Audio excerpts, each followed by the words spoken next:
There it is. Oops. Oh, Okay. I have to clear that message. There we go. All right. Well, everybody, thank you so much for joining us. This is the first official crash course from the Hub City Writers Project. I'm Meg Reed. I'm the director of Hub City Press. I'm Kate McMullen. I'm the managing editor of Hub City Press.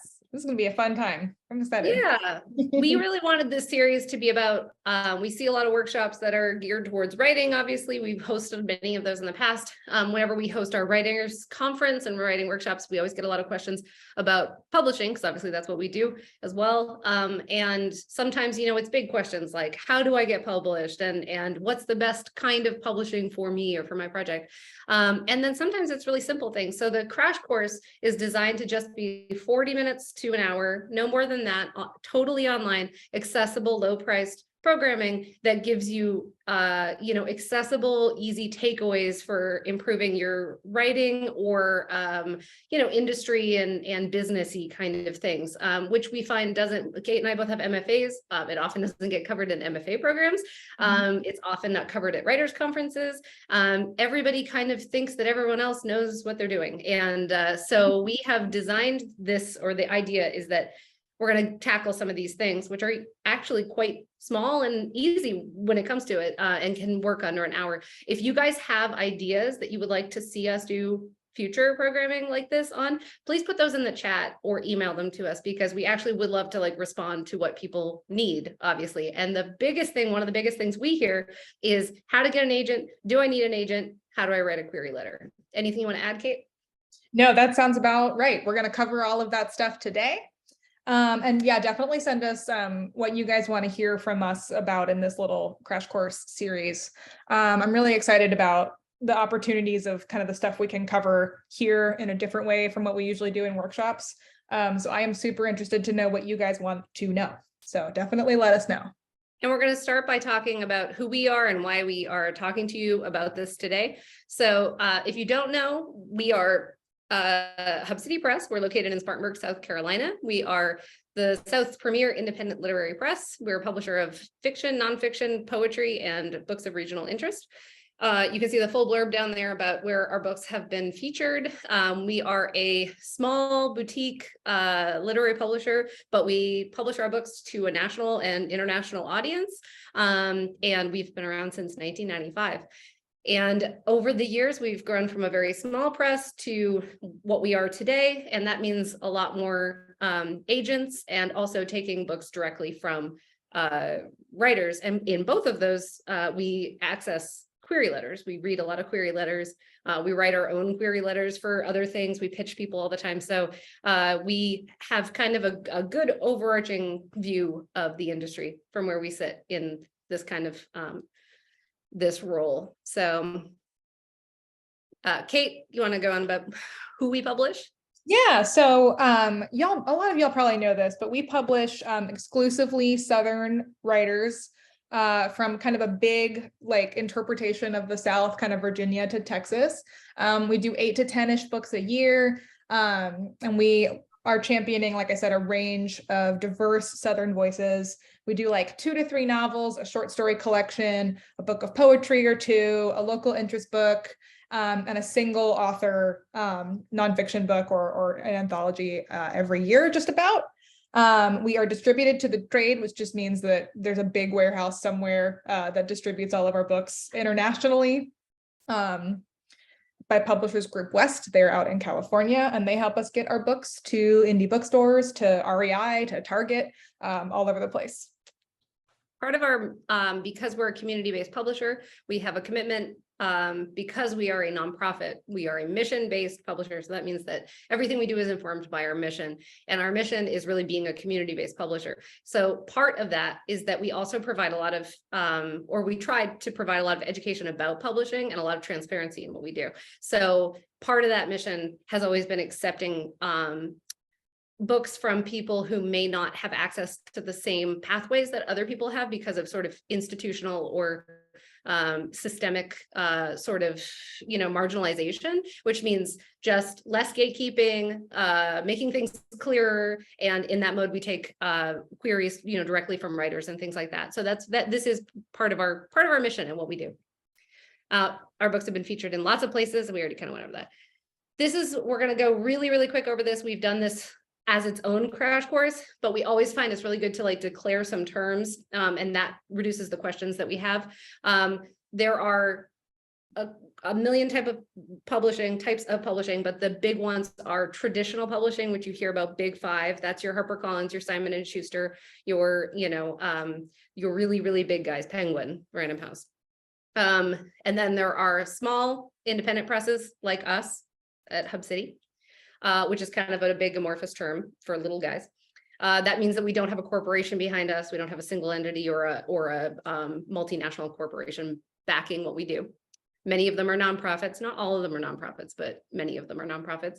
And then there's assisted and hybrid publishing, which is where you are assisted by a company to kind of give your book a boost. So you might pay a little bit of money for promotional or for printing, but there's a company that's sort of, you're putting your combined efforts together. And then there's indie publishing or self-publishing. Indie's the new kind of word for it. And there's a million companies that do it. The big ones are Ingram, Spark, Amazon, obviously, Smashwords, places like that. So we always tell people that if you're trying to figure out where, what kind of publishing something is, who is taking on the risk of publishing your book, on a spectrum from self-publishing to fully national publishing, the publisher, the bigger the publisher, the more risk they take on. And self-publishing, that's you. That's books in your garage. You're toting them around in your car, and it's up to you to sell and promote your book. And that's so you can always kind of figure out where it falls based on who is responsible for the publication. So those are all the kind of modes of publishing. They're all great and have benefits and have drawbacks, which we're not going to talk about today. But we do want to talk about if you need a query letter and if you need an agent. And so that's where it kind of helps to understand the entire ecosystem. And then we always say the way that you decide where you want to fall is what you have to ask yourself: what does success look like? What resources do you have to help you on the path to being successful? And why do you write? Do you want to sell 1 million books? Maybe self-publishing isn't the best option. Do you want to sell a handful of books, but it's really important to you that your story is told? Then maybe self-publishing or something smaller is a better fit. So you can kind of judge based on what you're interested in getting from publication. What you're interested in getting from it. And then these are some resources for finding presses. We are going to send this around, so don't worry about writing it down. Poets and Writers has some great resources. Jane Friedman's Guide to Evaluating Small Presses is really good. These are all just websites, and we'll absolutely send this around, so don't worry about writing them down. There are places, and always be aware that there are scams, and if something feels off, follow your gut, because there are we get calls all the time from people who say, this person said they were going to publish my book, and now they say they own it, and I can't get the books, and I sent them $5,000. So, use your gut on whether something feels right, because there are some bad actors out there in the world who take advantage that people really just want to get their books out in the world. So that's a shame, and we always kind of put our red flags. A great way is put a company and put scam next to it into Google and see if anybody's complaining about it online. That's what I always say the first step is. All right, Kate. What is a query letter, and do I need one? This is a great question, and it's probably why a lot of you are here. So a query letter is essentially a cover letter that you use to sell your book to an agent or a publisher. Jane Friedman, who we just mentioned a little bit ago, has this great quote about what query letters do. They are to seduce the agent or the editor into reading or requesting your work. It's like a pitch letter, essentially. I think you probably hear, like log lines and elevator pitches a lot. This is sort of that, maybe just a little bit longer than an elevator pitch. It's a sales piece, and it's actually quite possible, she says, which I think is true, to write one without having written a word of the manuscript. If you know what you're trying to sell, you should be able to write a query letter, although don't do that if you're not ready to query if you haven't written the book. All it requires is a firm grasp of your story premise. somebody can help you write a query letter and they haven't written your book necessarily, because that's what we're trying to do, is like, we can help you. We don't have to, it's not something that changes based on your project. There are some good baseline things that you can learn about how to write one that are not different depending on what kind of book you're writing. What does an agent do? Do I need an agent? So essentially what agents do is obtain and negotiate author contracts. They submit manuscripts. Well, they kind of do this first, right? They submit your manuscript to a book publisher for you, the client. They, once they get a deal, they negotiate a contract for you. They protect your best interest. They know the industry really well. The thing that you're getting with a literary agent is someone who has a bunch of connections to publishers, to editors at certain houses. They know who is shopping for what. They know where your book will fit in the marketplace. They have a really good idea of the lay of the land. They know how to market you. They know who's going to want your stuff. So they are a really good middleman. And they do take a percentage when you do sell your book and you get an advance or that kind of thing. They do take a percentage of your advance as a thank you for doing all of this kind of middleman work for you. So that's in a nutshell what an agent does. I always, internally, they often refer to books as properties, which is the same, I think, with movies, as we get intellectual property. And I always think that it's really helpful to think about agents are very similar to real estate agents. They're trying to, you don't need a real estate agent. You can sell a house with a single piece of paper. But when it comes to navigating the sort of fees and all of that huge thing that you're signing on the closing day, you maybe want somebody who is extremely knowledgeable in order to guide you through it. And when it comes to selling deals, big deals, where there's a lot of red tape and everything, their knowledge really does come in handy.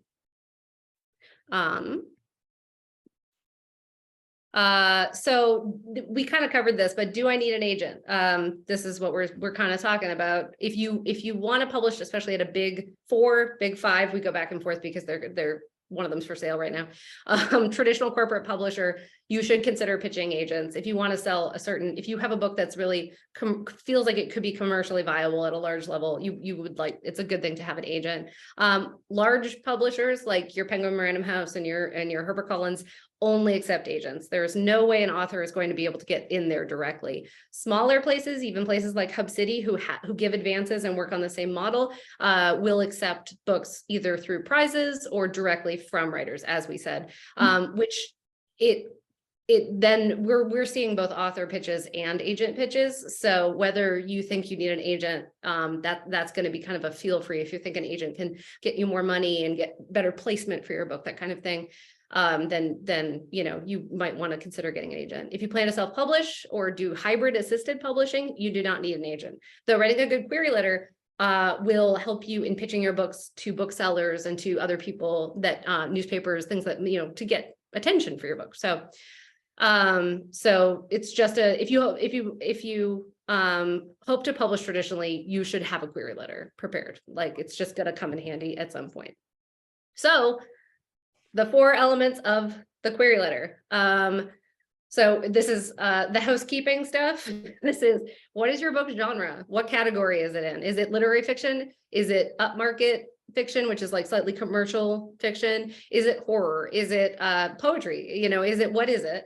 What is the word count? That's really important for publishers, because as soon as we see 150,000, 125,000, that means that we're going to have to spend a lot of money on 500 pages of a book. And so maybe we're not interested in publishing a 700-page sci-fi thing or whatever, so maybe we are, who knows? Maybe we are, maybe that's exactly what we do. And that's our bread and butter. And then the title of the book, usually people do them in all caps. You'll see that in some of our samples. You don't have to do that, but that is sort of I think a pretty formality. And then the hook, which is the elevator pitch, description of your story and the most critical questions and elements. 150 to 300 words is sufficient for most narrative works. I would say the 150 side is probably kind of the best way. And then 1 or 2 recent books that are similar in some way. Those are called comp titles, which we'll refer to comparative titles. Kate, do you have any words to say about comp titles? So comparative titles, comp titles. The best thing, we'll probably mention this a couple of times, but the best thing to keep in mind is that they should be recent. Especially if you're querying agents who know a lot about the market and they know what's coming out. You want to place yourself in the market kind of as it stands right now. So you don't want to comp, like, say you're writing a 700-page, sci-fi. You don't want to comp Dune, even though that's kind of in the market right now, like because of the movie and stuff. That's pretty old. So you want to comp things that are a lot closer to you and your book. It also lets the agent or the publisher know that you're reading what's coming out. If you truly feel that there is not a book that is similar to yours and you're better represented by a book plus a TV show, or a book plus a video game, or a book plus a movie, another form of IP, then you can do that. I mean, if you truly feel that your book is like, yeah, Dune meets, that's a book, but also, like meets White Lotus, or something. If you think that's going to grab somebody's interest by getting that TV or other form of media in there, you can do that. Let me jump in. There's a question in here about this. Recent is like 2 to 3 years, up to 5. Very short attention span in publishing. So 3 years, 5 years max. Yeah.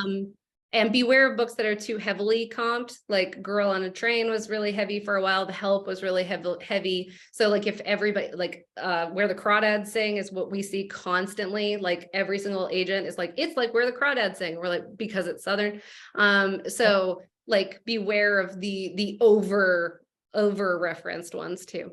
And then bio note, 50 to 100 words. This is a rookie mistake, is like, I'm an academic. I'm going to basically include my CV in the bio section. This should be very short. This is highlights. This is, I live here. I went to school here. I have published in blank, blank, blank. I have another book, whatever. This is so skirting the surface. People do not want a list of all works published. And probably your query will be deleted if it has that in it. So don't feel like you're leaving anything out. Just kind of, you have to admit that it's just not going to be everything. And then thank you in a sentence to close. If that sentence, if you're pitching a publisher, that sentence is probably why you like what we do and why you would like to be published by us. That's just a good thing to do. So it's kind of like writing a cover letter for a job application or whatever.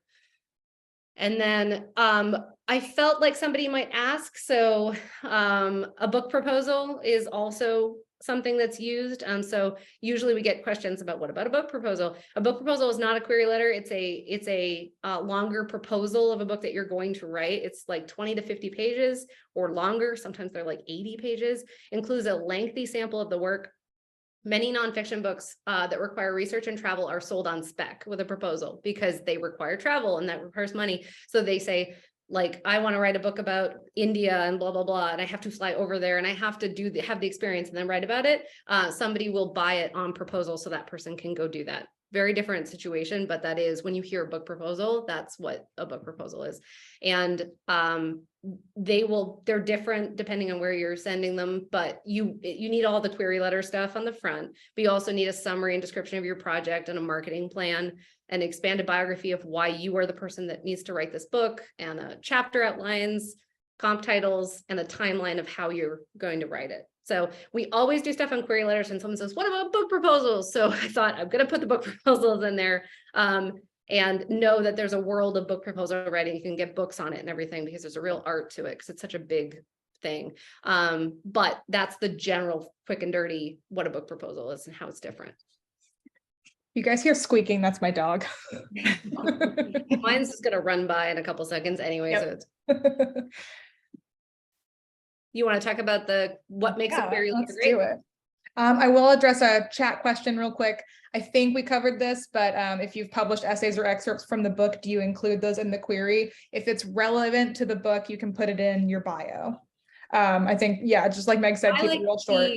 I like to see, like, she's been published in Shenandoah and the Gettysburg Review, an excerpt from this novel originally appeared in blank, blank, blank. And then it's like, oh, okay. Like, that's a nice thing. Yeah, if you can keep it to one sentence, that's super great, but that's all good, relevant information that you should include. So what makes a query letter great? So obviously it contains those 4 elements that we just went over. It's concise and to the point. I think I cannot stress this enough. It should be pretty short because agents read a lot of these. They read a lot of them. A lot. Yeah, we do too. polite but not brusque or overly formal. You want to hit kind of like not cover letter for a job. You can go a little more casual. No, But it's like kind of your sirs or madams or anything like that. Yeah. That's not necessarily, Yeah. that's too far. Yep.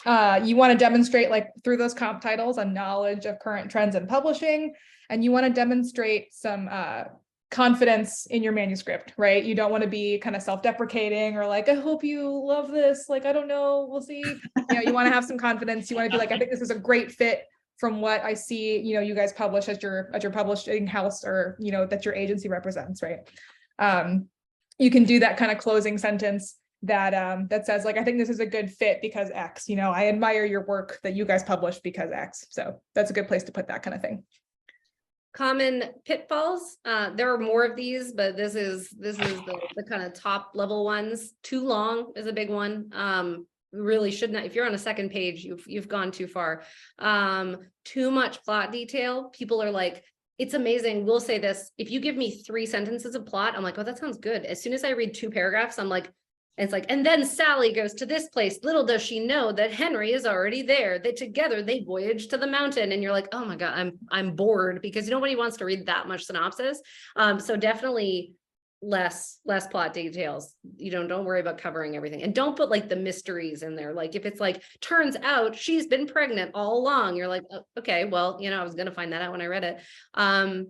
Old comp titles, don't put like, Forrest Gump in there or something, like, or the Bible, things that are old. You show, unless you're doing an intentional thing where you're saying, this is like Frankenstein meets blank, you know what I mean? You're taking something like a classic and then crushing it together with something more modern or something like that. You can really intentionally do that, but beware of old comp titles. Outdated or missing author biography and hometown. Meaning, I don't know who you are and I don't know where you live. For us, that's really important because we're a regional publisher, obviously. Poor tone, overly formal, presumptive, combative. We get combative query letters, I will say. Too self-deprecating, where people will say, I'm just an old guy trying to write a book. You don't want to read this, but like, just in case, I thought I'd send it along. You're not gonna win. The confidence is really important. Even if you don't feel it, you need to fake it, and you need to be respectful of the people's time who you're addressing. Directed to the wrong person. We are an all-female outfit. We get emails all the time that say dear sirs, and I mean, it's almost an immediate deletion at this point, because it's like, did you not even look at the masthead here? Like, there's no sirs. If you get the wrong person of the people that work there, that's okay. That, like, don't worry about yourself too much about that if there's like 3 editors. But like, yeah, don't go with dear sirs if there's no men that work there.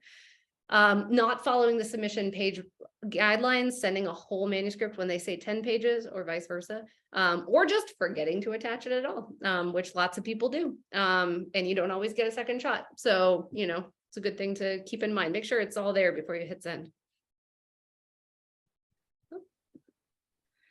These are some examples, and these are examples for us of what we just talked about. So you get an American writer from Buffalo, New York, who has lived in Cape Town for 27 years and teaches at University of Cape Town. We're a publisher of Southern work, so immediately this is not a good fit for us. This person says the novel is not about the Southern experience, but hope you will consider it. Well, it's our mission to publish Southern writers, and if you say that up front, that's just a reason for us to delete it. There's the dear sir, I think. And then this also tone is really formal too, it's very old fashioned. Beyond this, like that kind of thing. Like, that's just a little bit too formal and not appropriate for this. And then that one is the entire submission was just like collection of poems, and then it was like manuscript NA. So like that, just don't do that. That's just probably a mess up or a spam or something like that, but that's getting deleted. So then we wanted to give you guys some samples, and this is a sample. So we're going to show you a couple different kinds. This is a writer who we ended up publishing, The Parted Earth by Anjali and Jetty, who said that we could share this with you guys. And I have highlighted in pink all of the 4 elements that we talk about. There may not be all 4, and there could be more than 4, because some of the things are not the key elements, but you can see I highlighted Atlanta because we're a Southern publisher. So this, that's clicking in. But you see there, right, I'm offering my novel immediately, all caps, for publication at Hub City Press, a cross between Jess Walter's Beautiful Ruins and Tatiana de Rosnay's Sarah's Key. The Perjury centers on a family mystery rooted in the 1947 partition of India and how it shapes present life of a descendant. It is complete at 80,000 words. And then she has in August 1947. I'm like, oh, okay, this is a historical. Very important. If you're pitching a historical, get that date in the first line, because I know it, then I know it's a historical. Or if it's now, make that clear so we know what kind of book it is. And then down to the bottom, I'm an Atlanta-based MFA creative writing instructor. And then she has her bio, and we're out. That's all there is. Yep. Kate, you want to talk about this one? I remember you particularly loved this one. Oh yeah. So this is an agent to publisher query. So this is what your agent is sending us. This is from 2019 book we published called Watershed. Agent queries can be a little bit longer, so they're not quite a good example for what you guys are writing to send to agents. If you're going to take the information that you give them and they're going to build on it. So that's what we want to show you. Yep. So this is just a really good example of like when an agent like comes in hot with a query that's really working. This came in to us, in 2018, I guess. And this book is just like right up my alley. And I knew that right away, vivid, big-hearted debut novel title for your consideration, 1937 rural Tennessee, right up front. A really quick synopsis, like quite a lot of stuff happens in this book. So she's really, keeping it really, really tight. And sort of letting me know. So, and I've got my comp titles, Plain Song and Serena. I'm a big Ron Rash fan. I got to work with him in undergrad. So I was like, yes, great. Like we love a Serena comp. There's this one also comes with blurbs, which your agent can do. If you know writers who can get blurbs, you can get blurbs from ahead of time. That's always amazing. It's not necessary. It doesn't happen all the time. But the blurb getting game, which is maybe something we could talk about in a future crash course, that would be a great crash course, probably. Yeah. It's a really interesting kind of, publishing industry thing, which we don't have time to get into, but it's nice when a blurb comes with an agent query. So then his super quick, really short bio, where he lives, his wife and sons, and they live in Arkansas. They also you can get this little thing down here where they can tell you, we're offering North American print and electronic rights. So that's what they're selling. It's not international, which is, it kind of depends on what you're getting from an agent. But we loved this query and we did publish this book. And it's a little longer, like I said, from an agent. She also included, in case you'd like to set the tone for your reading, here's a playlist we made for the book. I would not suggest doing this, but it's just a fun thing that your agent could do in the future. If you want to do it with your agent, I loved it. We listened to it. We loved it. We were tickled. So I wanted to show how that writer to agent to publisher pipeline happens. This is not a Hub City. This is another book. This is not out yet. And I'm trying to remember the name of it now. I can't remember the name of this book, but it's going to be coming out. The Wives. Next year, I think. Yeah, it was called The Wives. It has changed name, but she has graciously, Marissa has shared her query letter with us. It was a successful query letter. So she says, all things considered, God knows this is probably 2020. So she says, adult literary fiction, The Wives, it comes in around 70,000 words. Possible comps include, and she just lists them directly out. They are all very recent books, very popular and critically acclaimed books. She says, you liked my tweet about this book, and so I'm reaching out to you. Then she has her quick synopsis, which is, fairly long. And then she has her bio and she's out. And that is enough to have hooked the agent. The agent signed her. And then this is what the agent set out. And you see Marissa Higgins' contemporary literary debut, The Wives, is a novel interested in worlds without men and women who will do what they can to get what they want. That is not your job to come up with that kind of language. That's what an agent does. In her exploration of queer domesticity, effects of incarceration on family and intergenerational poverty, Higgins offers empathy to characters who don't often receive it, with unsettling results. So then she's got her synopsis, which is different in some ways than the author had sent, which is interesting. And then The Wives evokes mostly dead things, luster and milk-fed in its disquieting characters. So different, different tone, different, much more like talking about the writing and much more about like where this fits in the publisher's list. But this agent got all of that information. She wrote this obviously based on her own opinion about the book, but you can see how this information in the first letter ends up as this, like, I know you will like this book, and this sold to a major publisher. And I think it sold a couple different international editions as well. So, but you see how light and quick this is, and then it becomes this sort of more, filled out thing in the hands of the agent. So I do think we've covered most of this, but understanding this is the things to be thinking about, understanding your book's place in the market, understanding why it needs to exist, why it's current, why it's fresh. If you want to be picked up by a publisher, you have to be thinking about that. Be prepared to talk about your book in under 30 seconds. I love when people are like, oh, it's such a complicated story. And you're like, nope, it needs to not be a complicated story. Even if you're boiling it down to it's just component parts, and that feels a little bit crass and difficult to do, you need to figure out how to do it in a way that feels authentic to you. That's what we do, Kate and I. When people say, oh, what's that book about that's coming out, we're like, let me tell you in 12 seconds, because that's all the time people have. And understand potential sales channels, markets, and networks you have access to. These are questions that you may get if your query is successful and an agent wants to take you on. Who do you know? What, you have a university? Do you have professional connections? Are you part of any organizations that would help people hear about your book? And then established authors who might support and blurb, as we said earlier. Kate, are you ready to query your book? This is one of our biggest pet peeves, is when somebody submits to us and we say, yes, we'd like to see it. And they write back and they say, it's not done. Not done. That's a needs big to be no-no. done. So I think we do have a question about this, but you want it to be 100% done. You want it to be 150% done. You want to have done revisions. You want to have done an edit. You want to have a friend read it. If your friend's an editor, that's even greater, but that's greater. You want to be really confident and feel like it's totally finished. As a writer, I know it's hard to feel that way. On them, don't bank on them not getting back to you and saying, oh, I got a couple more weeks to like wiggle with it, because if they're interested, they might get back to you that night. And then you're stuck telling them that you were not prepared. Yeah, which that's, again, like you only get the one chance, and that's that's blowing your chance. I have had, so I have a novel that I've queried out kind of in chunks in the past, and I have not sold it, but I had an agent get back to me in 2 minutes.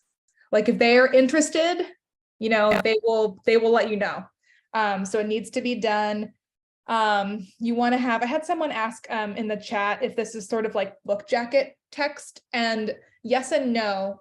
You want it to feel kind of snappy like that, but book jacket text is like really mulled over and thought over. Your query letter should be too, but it's trying to sell to a reader and you're trying to sell to an agent or a publisher. So just keep that in mind. But book jacket copy can give you some good adjectives, to talk about your book, and good ways to kind of succinctly describe your plot. So it's a good place to look, actually.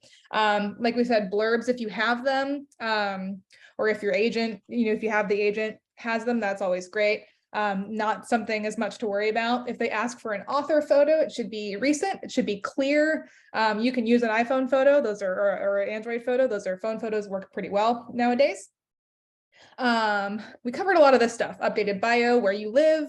If you have a website, it should be findable somewhere. Yes. If you're saying you're out there and you're going to sell your book, if we look you up and your author website is dead, that's not good. So make sure all that stuff is working if you're going to cite it in your query. Yep. And then we have talked about that, and that ties to the social media presence, which is, do you need to be on every social media platform? People have a notion that you need to have lots of followers on Twitter or whatever to sell a book nowadays. It's not true. And I think now, especially with Twitter sort of being unstable, that's even less true. It really matters more about consistency in your branding, like having a good author website, having your name reserved on social media. So if you're on Twitter, you don't have like a funky name, like, circa 2002 email kind of funky handle. It might be better just to have your author name if you're taking this seriously. and you need to focus in on the social media that you enjoy. If you love taking photos and connecting with people that way, like maybe Instagram, and if you like engaging with media people or with news, Twitter might be better. Don't try to do them all in a mediocre fashion. Just focus on the ones that feel earnest to you. And if you don't use one of them, don't put it in your cover letter. Like if you're putting all your query letter, if you're putting all your handles in where you can find me, don't put something that it's like they're going to show up and it has a post from 2012. There's no point to that, and it doesn't add anything. Put the places where you are authentic and you are findable in your query letter materials. Otherwise, just leave it out. Doesn't matter. It doesn't sound like, oh, this person isn't on Twitter, I'm not going to look at their book. That's not happening. So don't worry about that. And then I think author pages on Facebook and everything, that's kind of gone away. So, and then we're kind of going to end here and open up, we'll get to some questions because I know there's a bunch in the chat. But everybody always is looking for good literary citizens. That's why we always close all of our crash courses and our workshops by saying the best way to getting published is by being a great literary citizen, which is connecting with people, whether that's online or in person in your city, connecting with other writers, supporting, if you have writer friends, support them, buy their book, take a picture of their book. That ensures that when your book comes out, they will do the same for you. Don't get discouraged by rejection. If you are trying to get a publisher or an agent, you're going to face a lot of rejection. I always tell people, Kate and I pitch publicity every single day for our books, and we're rejected every single day. The rejection does not stop when you get the contract. It's just that somebody else takes it on. But it is really important that you preserve your joy for writing and what's important to you about telling the story that you're trying to tell. And don't get the one thing no one wants to see, whether it's in a query letter or it's in your social media or anywhere else, is somebody who's bitter, somebody who is taking it out on the industry for not supporting them. Just understand that the book that you're trying to get published might not be a good fit right now, or it may not be, this may not be its moment, but maybe it's in the future, or maybe it's a different book that you haven't written yet. And always buy books from publishers you support, like Hub City. That's the best way you can be part of a community and be one step closer on your way to being published, and or whatever the your journey might be for this world. So that is the be a good literary citizen final slide that we love to do, because we just want everybody to be better literary citizens. And with that, we will move to questions. Okay. Or formally. Slide through the chat really Kate, quick. I'm gonna try to exit it. Yeah. So I think I've tried to get through most of the questions here. This is your moment. If you have, put them in now. Yeah, drop your questions in the chat. I'm gonna read. We're gonna go from the ones that happened while we were presenting, and then we'll just keep going as we go. So let's see. I think we kind of covered this. You don't want your query letter to reveal the story ending if it's like a big twist kind of thing. You can allude to it. I think that that's sometimes helpful, especially if it's like a mystery or a thriller. You can come up with some kind of clever language, and book jacket covers might be good because they're not going to spoil the ending either. That's a good place to look for language that's like that's going to allude to a twist and like get you excited for it and make the agent want to keep startling reading. Yeah, what they'll always say is startling discovery, blah blah blah blah. Yeah, so that's a good way to do it. You don't want to drop it straight in there, because then where's the suspense of that? Do residencies fellowships matter in the bio? If they are high tier, sometimes it's worth putting them in there. I'm talking like Yaddo, Breadloaf, those kind of big ones. If that's you, that's great. And that means that you are, in a club, which is just kind of how it goes. You can put them on your website and your bio and that kind of thing. And people will look you up. I look up almost everybody who I'm interested in. The first thing I do is Google your name and writer after it. So that's where that stuff can live. You want to keep your bio really short and really sweet and relevant to the query. So that's probably the best place for that stuff to go. Let's see. Can agents help us get sensitivity readers, or is that on us? It is usually on the agent or the publisher. That's not something you should have to worry about. Although if you're concerned about it, if you have a character who is not the same as you, from the same background, and they're, especially if they're a point of view character, you may want to find somebody you know to take a look at it. But usually that's like, that happens after you sign, as far as I'm aware. Megan, I don't know if you have any other thoughts about sensitivity readers. I see people reference it in their letters. Sometimes they'll say, my friend, and you can just kind of be direct about it. Like, my friend, the writer blank blank, who is, whatever experience that you're reading from, has read this and, has this to say, kind of like a blurb, or has provided a sensitivity read. And, it's not gonna guarantee anything, because someone else might read it and be like, no, this flags for me. Like, it's very subjective. But if you have paid for one or asked for one from a friend, it's fine to put that in there. Just don't spend too much time talking about like a line, probably. And then we have a question about memoir query letters. And we get a lot of these, and I think that the ones that I like are more on the talking about the language and talking about comps. I don't love when people give me a lot of life story, because I'm really interested in knowing what kind of writing it is and what it compares to, what it comps to memoirs wise. I just got one that was like, this woman had a really high tier resume.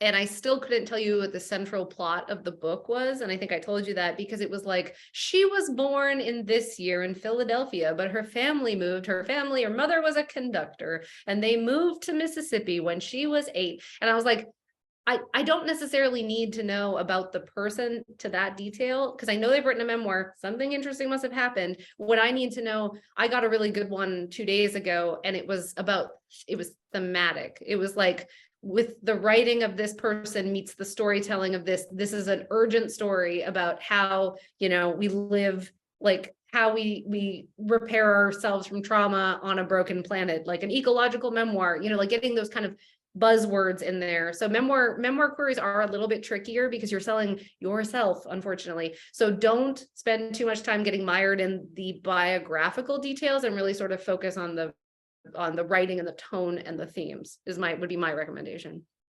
Yeah, more conceptual, right? Because the nitty-gritty of a memoir, is going to be personal to everybody's life, but you're kind of selling it on the big sweeping details, I think, or the big sweeping themes, right? Someone has asked if you can use comp titles for fiction, and you absolutely can. Yeah. I would not use 2 fiction comp titles for a memoir, because that would, again, you need to know that you have a good handle on what's going on in the market. But if you were to do a memoir that was tonally similar with a fiction book that was like what happened, like plot similar, essentially, so you're getting like, this is written like this kind of memoir, but look, no one's ever written a memoir about it, so it has to be comp to a novel. You're telling me, like, it still is giving a lot of information. I wouldn't do 2 fiction books, but a fiction book plus a novel plus a memoir would be the same thing as using like a TV show or a, slightly outside media source. Yeah. And that also kind of signals like it reads like a novel. Some memoir are like quite literary. And if you've got nonfiction that reads kind of like This Boy's Life or something, that's what I always think of. Like, it reads like a novel, Yeah, the person can read it and be like, wow, I can't believe this is a memoir. This is so like written and seen. You may want to use a comp for a comparative novel, because then they're going to open up and be like, oh, this does read like a novel, Yeah. The question about a pseudonym in here. Obviously you're submitting from an email that is you, whether that's a pseudonym email, you can kind of decide how to do that. But I often get, this is my name writing as my pen name, like writing as my pseudonym. Like, this is Kate McMullen writing as Susan Sarandon. I don't know, So you want to put them together just so they know that they're talking to a real person. But you can don't just sign the letter from don't sign the letter from your pen name. You have to sign it as you.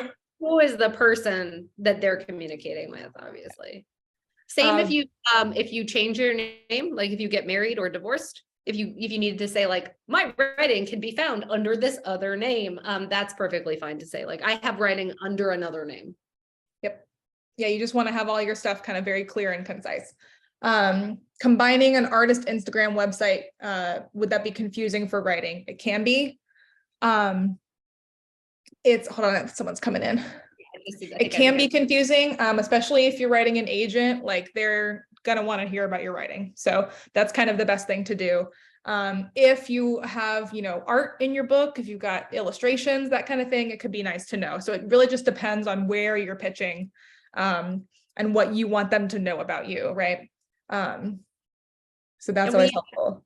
We have a question about like how there's so many agents. When we send this around, you can look at the resources. I would definitely recommend Poets and Writers. Their website has a list of like presses. It has a list of literary prizes, has a list of residencies and fellowships, and it has a list of agents. If you want to pay a little bit of money, there's Publishers Marketplace, which also lists, it's a little bit more industry facing, a lot more industry facing, but it shows all the agents. It actually, Publishers Marketplace has some free elements too, where you can see what people are buying. So like this person buys a bunch of children's books about, whatever. And so that'll give you an idea of what people are like what they're actually selling. But the Poets and Writers one is really good. And there were a lot of fake agents. It doesn't cost anything to throw up a website and say like, I'm an agent. Young agents will sign people and have a lot of trouble selling their books because they're young and they don't have a lot of experience. And so, you might get an agent that just doesn't seem to be doing anything for a long time. And that might be because they're really early in their career and they haven't made those connections yet.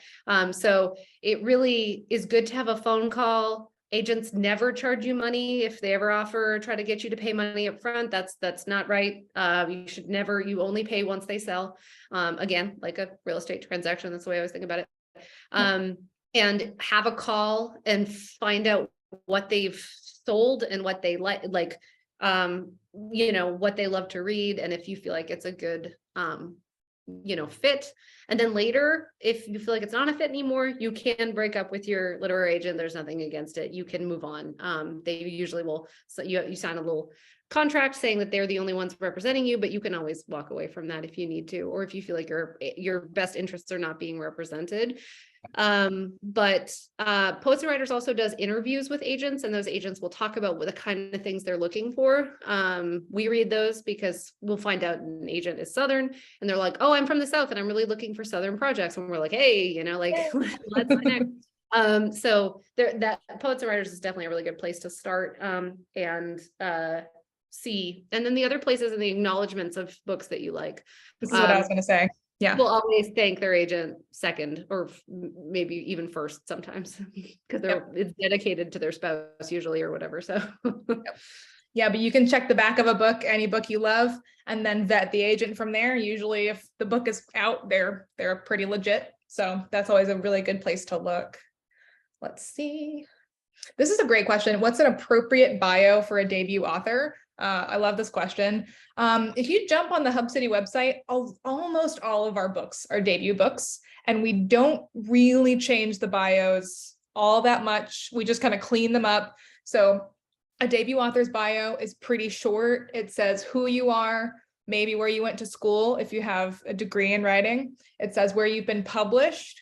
If you haven't been published anywhere, you can do stuff like she is interested in writing about her queer Southern experience, or he is interested in writing about the way that like food deserts intersect with home place. I mean, just like anything, like a little line about what you're doing if you haven't been published anywhere yet is a good way to fill things out. And then where you live, and that's it.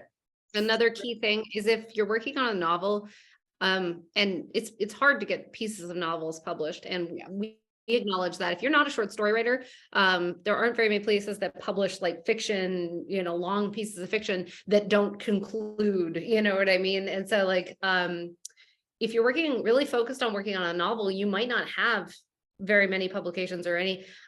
What you can also do is put in your bio, especially if you have a website, like she is working on a novel about blank.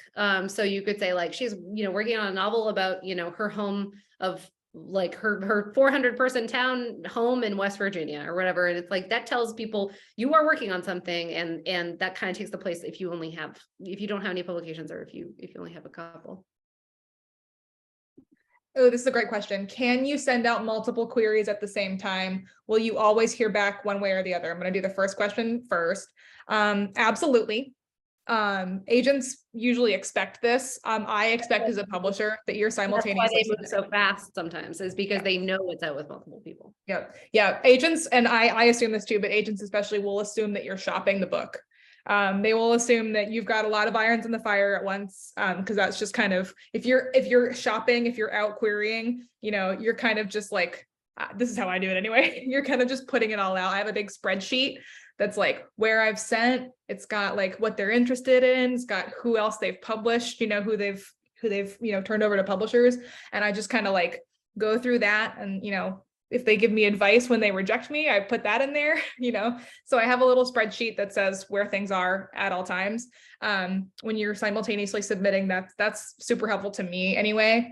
So yes, and then if you get something picked up, you want to immediately tell everybody, like the first thing you should do after you hang up and say, yes, I want to sign with you, is to withdraw your book from everywhere else, other agents, prizes, presses, all that stuff. You don't want to take up anybody's time, and you got the thing you wanted, so you can go ahead from there. And then will you always hear back one way or the other? No, is the short answer. The number of queries that I have sent into the abyss is innumerable. So sometimes you'll get an automatic response, from an agent form or from an email. Sometimes it's an internet form. Sometimes it's an email. You don't tend to mail things in anymore. That's pretty old school. You'll sometimes get a bounce back that tells you kind of a timeline. A lot of websites will say when you can expect to hear back if they're interested. They'll say, if it's been 2 months, don't bug us, it's a no. A lot of them will kind of give you a timeline, for what to expect. If you get a really good, if you send 30 pages and then they say, we're interested, I want to read the whole thing, you can bug people after that. I wouldn't bug people if you just don't get a response. If you get yeah, cool, send me the whole thing, this sounds really interesting to me, then you can bug her back and say hey, in 6 months, you can do hey, just checking in, don't want to bother you, wondering where you're at. And they may ghost you then. They may write back and say no then. They may say, give me 3 months. And then you can wait and bug them then. So they'll kind of tell, especially if they're interested, but they've got a lot on their plate, they can kind of tell you what's going on. I really think that follow the mode. We follow this with reviewers as well, which is that for every one email they send you, you get to send one back, which means if they don't reply, you don't send them another email. If they reply and say, we love this, then you get one more email. You get, and then you say, great, here's the thing. And then you wait, and then you say, did you get the thing? And did you like it? And if they don't respond, then that's it. You have communicated with them, unfortunately. And I wanted to talk about this because I think it's important. Your level of communication after you query, never put agents or publishers that have even politely declined your book on your mailing list. If that is not your information. You have exchanged with them and they have either given you a response or they have not given you a response, but your exchange is over. And so it will not win you any friends if you put them on your mailing list. It might even cause them to ban you from submitting again. Do not email them if you get a publication. Even if you have a short story collection and one of the pieces gets picked up, they don't want to know, unfortunately. And don't, especially if it's only been a little while. It's not like, oh, I've got a publication at this journal. And just don't, it's not going to help things. If they're considering it, if you've already given them the manuscript and they're considering it, it might be worth saying, hey, another one of those pieces has been picked up for publication. But if they haven't responded, that's nudging it's not necessarily going to help. And the other thing is, if you never hear back, it doesn't mean that agent is dead to you. I know a lot of writers are like, I will never send again. She didn't even respond. Walk down the road again. Yeah. I get that totally, because I am that writer myself. I'm like, okay, that person is dead to me. I won't throw myself at somebody who won't respond. If you edit your book considerably and you feel like it's kind of different, or maybe you have different comps and you feel a little bit like they're a little bit stronger, it's gone through an edit, you can reapproach a same agent a year later or a year and a half later, or the same publisher. We get repeat people all the time that come back and say, I pitched you this Thank God you didn't look at it. I'm so much happier with what it looks like now. That is okay. Just don't turn around and do not spam them. Like, don't send it to them every month or whatever. Let their silence be their silence, and then come back to them. But don't be afraid to, like, don't cross the person off your list forever, because that's also dramatic. You can try again. Just give it a little bit of distance, and make sure that your book, that you've worked on your package in some way to make it a little bit stronger. There's a great question here about finding fellow authors and resources. I feel like the internet is great for this. Literary Twitter, if you're on Twitter, you can kind of jump into people's DMs. People are really, I think other writers, like, I love to hear from other writers on Twitter. That's a great thing. Or wherever you're at on social media. If you've got Facebook groups, like, those are always good. We run a writing conference in the summer, and I think a lot of folks have met some really great writers at our writing conference. It's called Writing in Place. We do it in July, and we're hoping to announce our faculty for this year soon, so keep an eye on that. But it's a really small, pretty intimate conference. The classes are like 10 to 13 people. It's generative, so you are like creating new work, which I think makes people really excited to kind of like get to know people and to try new things. So that's kind of our general, resource that we actually provide. But we do a lot of classes and things, and that kind of stuff. And if you're ever in a smaller class where you're talking to each other and you get to know each other with an instructor, we can send those email lists out. If you kind of stay hooked up with us, you will kind of find some like minds, I think. As far as kind of bigger resource pools, that's not something that we do, but you can always just jump into people's messages. You can come through the bookshop and see who's around. We're trying to get better at doing kind of writing groups and stuff. It's kind of hard to staff that kind of thing as a nonprofit, but definitely the writing conference and our other workshops is something that we can do for y'all. So putting it out there that you are interested in a writers group is definitely, like, some people have really, really strong writers groups, and they help each other get published. They read each other's novels, your writing group does not need to be big. It could just be 2 or 3 other people. If they're all working on books, it's really helpful. They do not need to live in the same place. You can do it over Zoom. Our coworker has a writer's group that she meets with every Sunday, and she's a children's book illustrator and writer, and she just meets with them every Sunday, and they talk about what they're working on. So over Zoom. Putting it on your social media, like, hey, I'm looking to start a writers group, either virtual or in person, can really be an amazing. We've seen novels where we see multiple novels from the same writing group, and they'll like reference it, and they're like, you published somebody in my writers group, and you're like, oh, cool, so it's just you got to put that little bit of legwork in, and that's where the building community and sort of focusing on finding community, especially if you live in a rural place or just a lot of places don't have built-in networks available. So you really it's on you to create them either digitally or just find the other writers, because I promise you they're always there. There's writers everywhere. My number one thing is just don't be shy. I know it's hard. We're all sitting at our computers right now, but don't be shy. All right. Who has other questions? We have, it's 6:03. We have time for maybe a couple more. And I'll send obviously this presentation around. I'll do that tomorrow. The recording might take a minute because it's huge, but that will go up. And then this will go up for free on YouTube for everybody in probably the fall after we're done with our this season of workshops, etc. One question that we didn't get, but we could have covered, is that do poets need agents / have to write query letters? I think you should, if you're a poet and you have a collection that you're trying to get published, you should still have all that cover letter stuff. And maybe the word count is less important. The comps are less important. We don't do comps in poetry. But the 30-second kind of summation of what your book is trying to do thematically is really important for all writers. Same goes for children's books. Same goes for anything, all the genres. Poets don't need agents, and they only the really big ones have agents usually. but there are agents out there that take poets. But the query letter, yeah, it's going to be a little bit different. But if you're submitting your book to contests, you need a cover letter, which is doing a lot of that, is that same work. So if you are in the poetry space, it's good to also be able to come up with 150 to 300 words about what your project is doing. And if you're not sure, maybe that means that you need to do some more editing and moving things around to figure out what it is about, so it's just a really good way to, if you're going to try to sell your book to other people.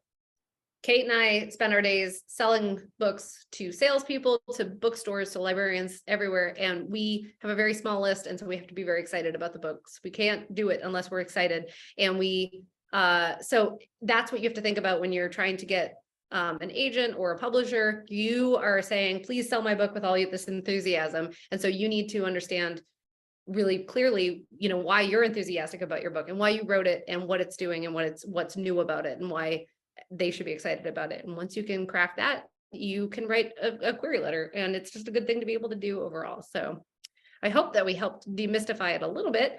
Because I know this was a lot of info. Writing the book is hard. The query letter is not hard. No, it's just the slog of submitting it that's hard, but don't worry, we got you. Yeah. Just keep doing it. I'm doing it too. I know it's tough. Yep. We're all doing it. Yep. Well, thank you all for coming. And if you have questions, Kate and I are both available at meg@hubcity.org, kate@hubcity.org. Kate will follow up probably tomorrow with all those resources. And if you have questions, just send them our way. We're always happy to help. And check out our submission guidelines if you want to kind of get a better view of what we were talking about what we're interested in. Other presses have submission guidelines. We should have said that on their sites. And they usually tell you what they're looking for because they don't want to get the wrong stuff either. So, but if there's any other way we can be helpful, let us know. And thank you all for joining us. Awesome. Thanks, everyone. Happy Thursday. Tomorrow's Friday. We did it. Bye. Thanks, y'all. Bye.